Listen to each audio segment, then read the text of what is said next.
àjọ̀dá ìwòye Kétu ní ìjọ Ọlọ́run tí orúkọ rẹ̀ ń jẹ́ Église Évangélique Sauveur d'Âme de Dieu, ìjọ ìrere ìgbàlà ẹ̀mí eléyìí tí a tọwọ́ bàbá wa nínú Olúwa gbé kalẹ̀, Apostoli Prophet Olúwafẹ́mi Moses Àkápò gbé kalẹ̀, eléyìí tí gbogbo èèyàn mọ̀ bàbá wa náà ní ṣàjẹ́.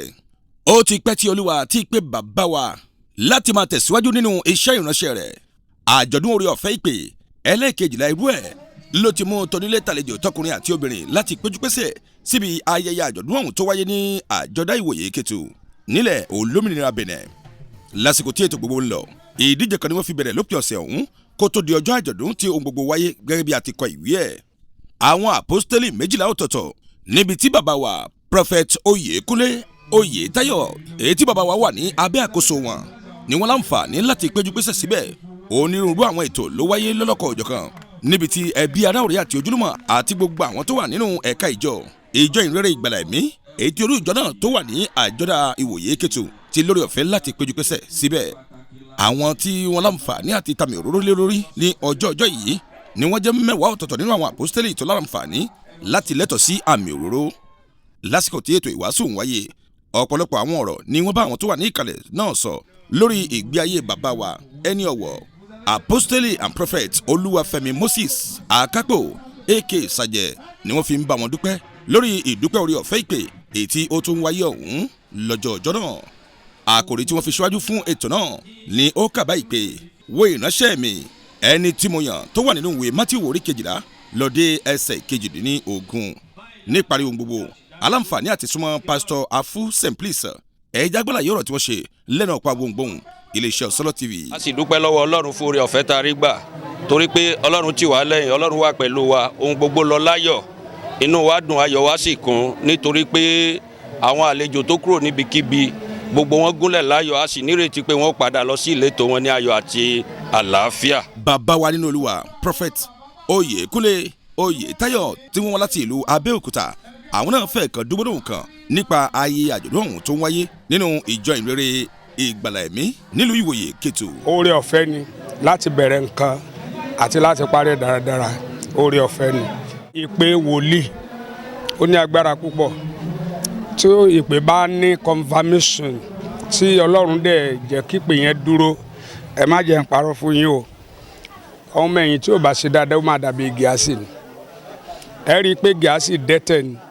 Àbí mo ṣe ń wàásù lẹ́ni ẹ̀mí ò fẹ́ mẹ́nu débẹ̀ torí ayọ̀ là ń ṣe lónìí, but ọ̀pọ̀ àwọn ọmọ ẹ̀yìn tí wọ́n gbàgbọ́ tó náà máa ń forí kó àwọn tó yẹ kán forí kó. Pàápàá jùlọ àwọn ọmọ ìjọ wọn á ti ní wòlíì tí wọn á tún máa wá lọ wòlíì káàkiri, so ohun tí wọn lè ṣe ń lè yẹn wọn á lọ san owó yẹn síta, wọn ẹni á purọ́ fún wọn. But for me Àkápò ìpè yẹn dájú. Onírúurú àwọn ètò ọlọ́kọ̀ òjọ̀kan ni ó wáyé kí ó tó di pé bàbá wa ẹni ọ̀wọ̀ tí wọ́n jẹ́ olùdásílẹ̀ ìjọ náà Apostoli and Prophet Olúwafẹ́mi Moses Àkápò tí gbogbo èyí mọ̀ sí Sàjẹ́ wọn láǹfààní láti bá iléeṣẹ́ wa sọ̀rọ̀. Ìdúpẹ́ la wá ṣe. Ìdúpẹ́ náà jẹ́ ní ìgbà tọ́lọ́run pè mí, mo ní àwọn ìṣòro tó pọ̀ tèmi gan tẹ̀rọ pé bóyá kó ti tán, bàtí Ọlọ́run ṣe ìlérí. Mo fẹ́ rẹ̀wẹ̀sì pẹ̀lú àwọn ìlérí tó ń ṣe. Ìgbà tó tó àkókò kan mo á lọ sí ilẹ̀ kan, mo wọnú igbó lọ, mo á lọ sun ẹkún pé Ọlọ́run mi mọ̀ pé ó pè mí tó bà ayé mi jẹ́ ni, èmi rò pé ó pè mí láti tó ayé mi ṣe ni. Bọ̀tí ìgbà tí mo á sọ bẹ́ẹ̀ sí Ọlọ́run, mo wá rí pé ohun tí mo sọ fún yẹn ò dáa, bọ̀tí ogun ló jẹ́ kí n sọ̀rọ̀ bẹ́ẹ̀ sí Ọlọ́run.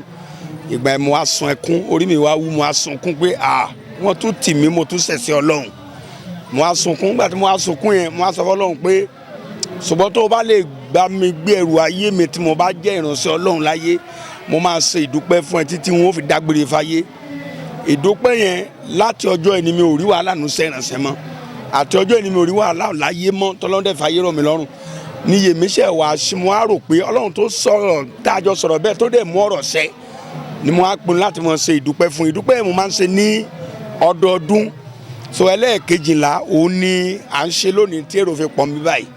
Èmi náà mi ò lérò ẹ̀ náà tẹ́lẹ̀, so ohun tó ṣẹlẹ̀ ni pé Ọlọ́run fún mi ní ìran yẹn, ìpè kí n dá gúúpù sílẹ̀ ẹgbẹ́ agbábọ́ọ̀lù sílẹ̀ ndo lábẹ́rẹ̀ oṣù kan la ti ń gbà ó ní tí a bá ti ń ṣiṣẹ́ yẹn tó bá ti débi pé àjọ̀dún ẹ̀ wọ́n máa kó ọ̀la la máa gbá fìnálì bọ̀ adẹ̀dùpẹ́ lọ́wọ́ ọlọ́run pé oṣù kan la ti ń gbà wá àná la gbá fìnálì ọlọ́run dẹ́ gbàkóso ó dùn bí oyin ayọ̀ gbogbo àwọn èèyàn kún ọlọ́run ló fi ìran hàn mí pé kí n gbé kalẹ̀ ó dẹ̀ tì mí lẹ́yìn àdìsàsíọ ìlànà ààrẹ ni tó kán lápá tàbí lẹ́sẹ̀ tàbí ẹni tá a forí gbára wa kankan kò sí nǹkan tó jọ bẹ́ẹ̀ ọlọ́run gba ògo.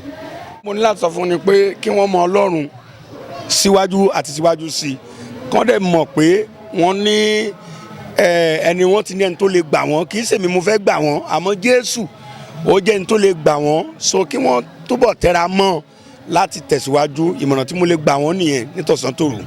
ọ̀pọ̀lọpọ̀ ìdùnnú ayọ̀ orin ewì kíké àti gbogbo àwọn eré ọlọ́kọ̀ ọ̀jọ̀kan ló wá sí ìmúṣẹ níbẹ̀ kó tó di pé ètò gbogbo ọ̀hún ó wá sí òpin pẹ̀lú ìdùnnú àti ayọ̀ ni ẹni ọ̀wọ̀ tó jẹ́ olùdásílẹ̀ ìjọ náà fi láǹfààní láti fi ọpẹ́ wọn hàn tó jẹ́ ìdúpẹ́ orí ọ̀fẹ́ ìpè eléyìí tí ó wáyé ní ọjọ́ 13 oṣù kẹsàn-án ọdún 2015 ká súnmọ́ ìṣúná ló ti ń jábọ̀ ròyìn fún iléeṣẹ́ Ọ̀sọ́lọ́ TV Abudu Ọláníjà ló gba àwòrán pẹ̀lú ohùn sílẹ̀. Ọ̀sọ́lọ́ TV ìmọ́lẹ̀ gbogbo ọmọ ànàgó.